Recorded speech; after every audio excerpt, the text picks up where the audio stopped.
how to change TalkBack border color on the Samsung Galaxy S24 series. First, I'm going to turn off TalkBack.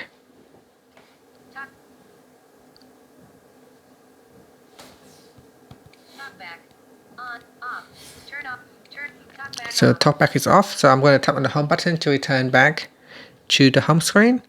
And from the home screen, swipe down at the top, then tap on the settings icon.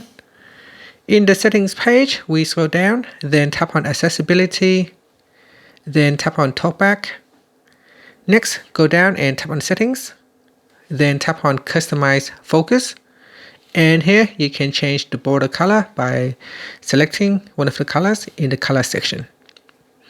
And that's it. So if I select the border to red, you can see that if I go back here and turn on TalkBack, the border will be in red. And that's it. Thank you for watching this video. Please like and subscribe to my channel for more videos.